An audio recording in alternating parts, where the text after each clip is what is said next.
Hi friends, good morning.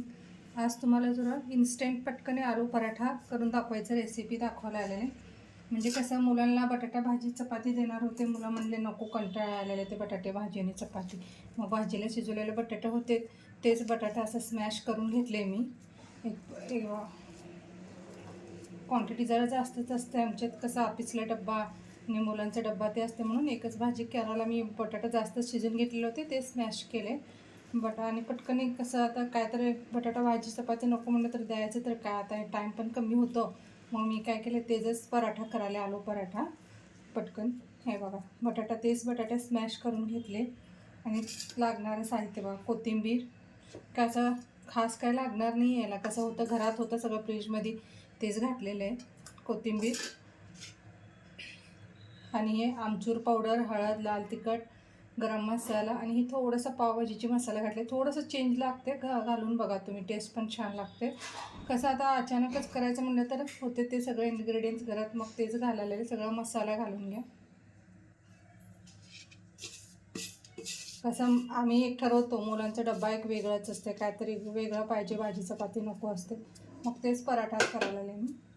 सगळा मसाला घालून घेतले आणि मीठ. आमचूर पावडर म्हणून कसं बटाटा थोडंसं टेस्ट वेगळा चेंज होते ते आमचूर पावडरनं. आमचूर जर पावडर नसलं तर लिंबू पिळून घेतलं तरी बी चालतं. मीठ आणि साखर आणि हे सगळं मसाला मिक्स करून घेऊन छोटे छोटे उंडे करून पराठा करून दाखवते तुम्हाला. म्हणजे ऐन टायमाला मुलं जरी प्लॅन चेंज केलं की नको मला भाजी चपाती म्हणलं, तर बटाटा जरी करत असेल तर मग हे असं करून घेऊ शकता तुम्ही. असं नाही की फोर्स करून तू भाजी चपाती घेऊन जा, मग त्यांचा पण मूड खराब होते. हां म्हणायचं पटकन, हे असं पराठा भरून दिले तर आवडीने खाते, चेंज पण होते टेस्ट.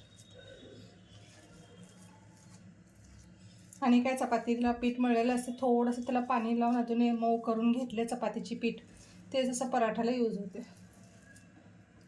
काय तर काय आईनला डोकं चालवावं लागतं, बाकी काय नाही. पोरं अचानक सगळं डिसिजन चेंज करतात की हे नको ते नको. मग हे असं काय तर घालून द्यायचं, वेगळं करून आवडीने खातात. कसं दिवसभर बाहेर असलेले असतात, काय तर थोडं खाल्ले ना त्यांचं पण मूड बरोबर असते लेकरांचं.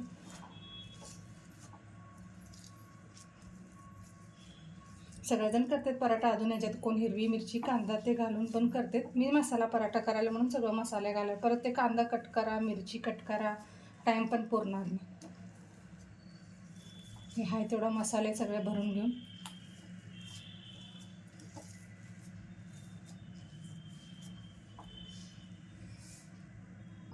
हे बघा फ्रेंड्स, असं एकजीव करून घेतले सगळं. ह्याचे छोटे छोटे उंड्या करून पराठामध्ये. आणि हे चपातीचं पीठ होता माझं, थोडंसं मऊ करून घेतलेला. हे बघा, आता अचानकच चेंज केल्यावर प्लॅन मग करावं तर काय, थोडंसं पाणी लावून मळून घेतले, थोडा मऊ झालं, ठीक आहे. मग ह्याला आता असं उंड्यात भरून घ्यायचं. हे बघा, असं उंड्या भरून घेतले मी. पुरण कसं भरतं तसं भरून घेऊन छानपैकी पराठा करून द्या. लाटून पण तुम्हाला दाखवते.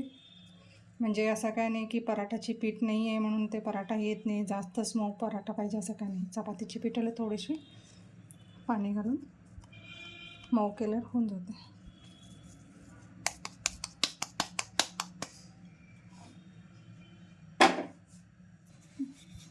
हे बघा, थोडंसं कड्याला चिरतात, काय की ते चपातीची पीठ होतं ना, थोडंसं जरा आपण दाबायचं नको, थोडं तर फरक पडणारच.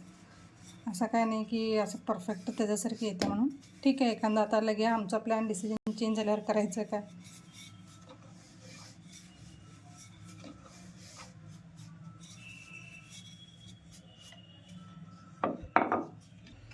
हे बघा फ्रेंड्स, 30 पिठाचे मी करून घेतले. आता मुलगी पहिला थोडा नाश्ता करूनच जाते म्हणली, मग त्याला डिश केलेलं आहे. हे दही त्याने काय करते, पराठावर बटर खाते, मग बटर आणि मिस्टरना दही सगळं तयारी करून ठेवली डिश. हे बघा, असं होतं. जास्त पण पातळ होत नाही तर ठीक आहे, थोडासा नाश्त्याला चालते. पराठा जाडसरच असते, ते चपातीच्या पिठाचंच असं करून घेतले. तुम्ही पण एकदा ट्राय करून बघा आणि मला कमेंट करून सांगा. थँक्यू.